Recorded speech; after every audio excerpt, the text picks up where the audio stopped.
काय काय हर्षदा, आज काय बनवती? काल केले शंकरपाळे दिवाळीचे,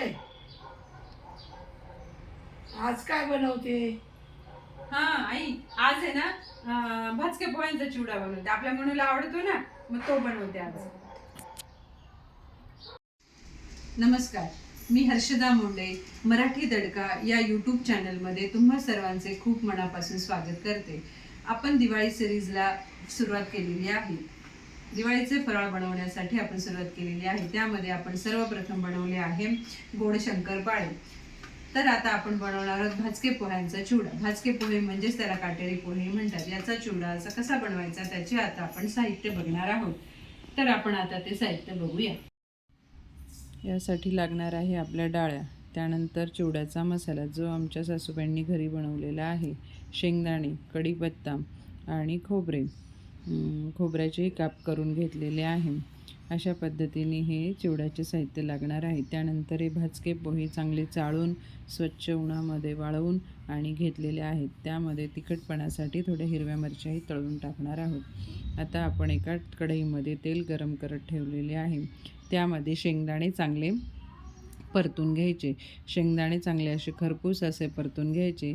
आणि आता बाजूलाच आपण ते भाजके पोहे पाटीमध्ये घेऊन ठेवलेले आहे. त्यामध्ये हे चांगले शेंगदाणे परतले की ते सर्व शेंगदाणे त्या भाजक्या पोह्यांवर टाकून घ्यायचे. सर्व असे भाजक्या पोह्यांवर चांगले पसरवून टाकायचे. हे भाजके पोहे चांगले स्वच्छ चाळून घेतलेले आहेत.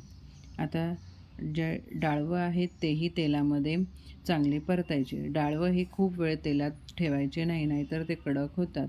त्यामुळे ते टाकल्यानंतर थोडं एखाद्या मिनटामध्येच ते काढून घ्यायचे, म्हणजे ते जास्त कुरकुरीत कडक होत नाहीत आणि जळतही नाही, खातानाही चांगले लागतात.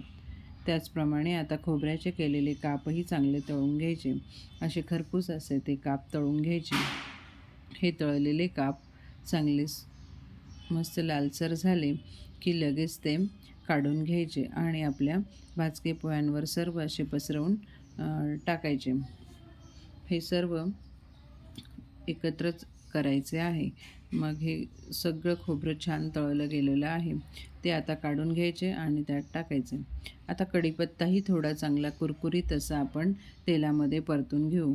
कढीपत्ता असा वेगळाच परतून टाकायचा. फोडणीत टाकल्यानंतर तो जळण्याची शक्यता असते, त्यामुळे तो असा तेलामध्ये आधीच चांगला परतून घ्यायचा आणि त्या भाजक्या पोह्यांवरती छान असा पसरवून टाकून घ्यायचं, म्हणजे तो जळला जात नाही आणि कुरकुरीतही छान होतो आणि पोह्यांमध्ये खातानाही मस्त लागतो. त्याच पद्धतीने राहिलेला बाकीचाही कढीपत्ता आपण चांगला परतून घेऊ आणि तो सगळा परतलेला कढीपत्ता आपण आता त्या चिवड्यावर टाकून घेऊ. हे बघा, अशा पद्धतीने हा कढीपत्ता चांगला परतवून घ्यायचा, म्हणजे आपल्या चिवड्यालाही चांगली चव येते आणि चांगला रुचकर बनतो. कढीपत्त्याने चिवड्याची चव चांगलीच वाढते. आता ज्या आपण हिरव्या मिरच्या कापलेल्या होत्या ह्या झाऱ्यामध्ये घेऊन त्या तेलामध्ये वरच्यावर धरून त्याही चांगल्या कुरकुरीत करायच्या आणि ह्या चांगल्या कुरकुरीत झाल्या की त्याही त्या चिवड्यामध्ये तळून टाकायच्या.